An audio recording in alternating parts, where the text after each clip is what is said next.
Dapat walang kinikilingan, walang mga interes na pinoprotektahan, walang pinapangalagaan, kundi kapakanan ng sambayanan at katotohanan. Balitang walang bahid, walang labis, walang kulay. Serbisyong totoo lang. Alas 7:03 na po, 3 minuto makalipas sa kapito ng umaga.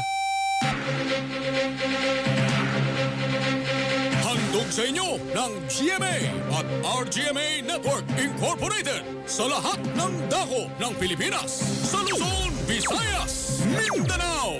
Live ngayong umaga, ito ang Super Balita sa Umaga Nationwide. Nag-uulat live mula sa Super Radio DZBB. Narito sina Mike Enriquez at Joel Reyes Sober. Magandang umaga Luzon, magandang umaga Visayas, magandang umaga Mindanao, magandang umaga Melo del Prado. Yay! Super Radio! Sige, bayad kayo. Sorry po. Narito po ang mga headline ng Super Balita sa mga Nationwide Worldwide Network para sa huling biyernes ng umagang ito ng buwan ng Hulyo taong 2021. Last Friday, July 30, 2021. July 30, 2021. Super Radio! Pilipinas, nasa tinatawag na moderate risk na ngayon na classification na ng COVID-19 dulot ng pagdami ng mga kaso ng sakit. Ayon sa Department of Health, kasi bago itong moderate risk, tayo ay low risk. Yan, Ngayon, moderate na po. Reproduction number o bilis ng hawaan ng COVID-19 sa Calacang, Maynila umakyat pa ayon sa Octa Research Team. 77 bagong kaso ng Delta variant ng COVID-19 na tukoy sa bansa. Mga residente sa mga lugar na isa sa ilalim sa Enhanced Community Quarantine sa darating na Agosto ay makatatanggap ng ayuda ayon sa Malacanang. Pagpatao ng karagdagang buwis sa mga pribadong paaralan sinuspindi ng Bureau of Internal Revenue o BIR.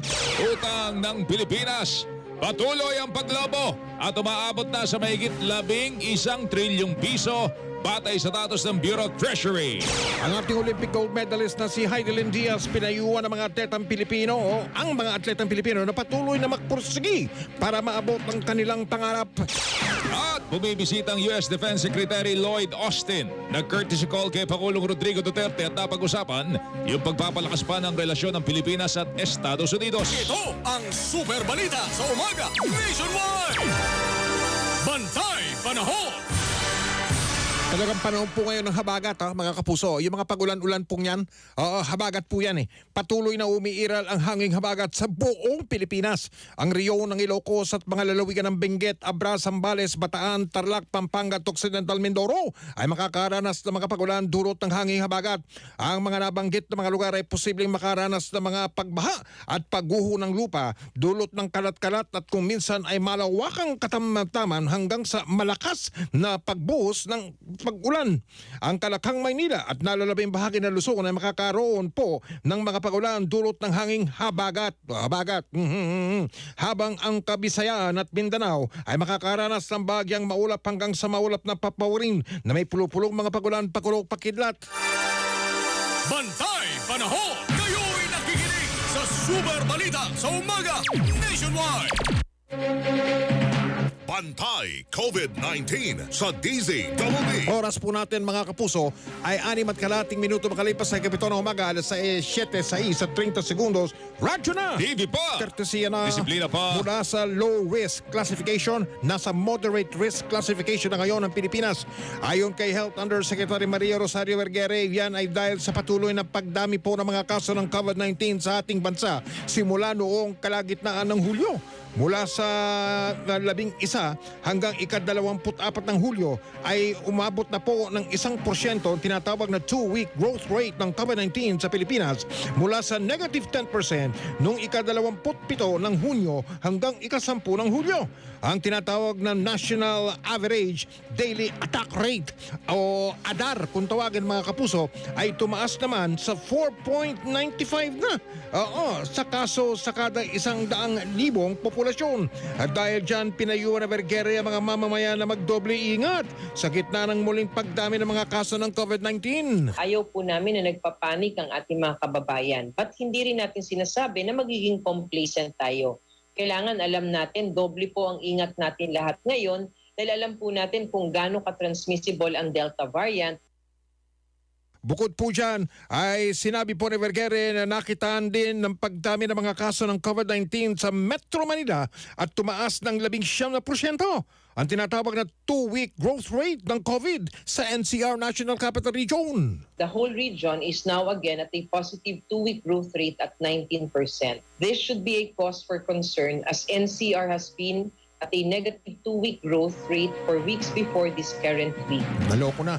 Yan po ang tinig ni Health Undersecretary Maria Rosario Vergere. Pantay COVID-19 sa DZDD. Bumilis pa ang hawaan ng COVID-19 sa Maynila. Batayo sa datos ng Octa Research Team, sa ngayon ay umaabot na sa 1.35 ang reproduction number o bilis ng hawaan sa sakit dito po sa Metro Manila mula ika-22 hanggang ika-28 ng Hulyo. Mas mataas po yan kumpara sa 1.15 na reproduction number sa Metro Manila noong ika-15 hanggang ika-21 ng Hulyo. Sinabi pa ng Octa Research Team na tumaas din sa 1,041 ang naitatalang mga bagong kaso ng COVID-19 kada araw sa Metro Manila. Mas mataas ito ng 29% kung ikukumpara sa daily average new cases no ika-15 hanggang ika-21 ng Hulyo. Sa lungsod po ng Malabon ay tala ang pinakamataas na mga bagong kaso kung saan umaabot po ng 125% ang isang linggong growth rate po nila.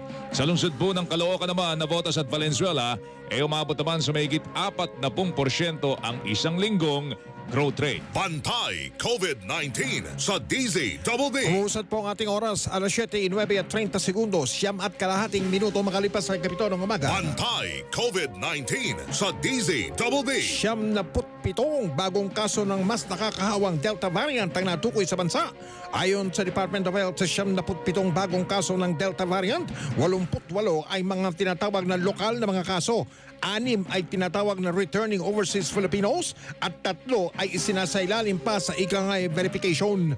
Sa 6 na umuwing Pilipino mula sa ibang bansa, 2 sa mga tripulante mula sa motor tanker o MT Cloyd at barge Claudia na kasalukuyang nasa karagatan ng Albay, habang ang 4 na tripulante ng MV Mega ay mula naman po sa Indonesia.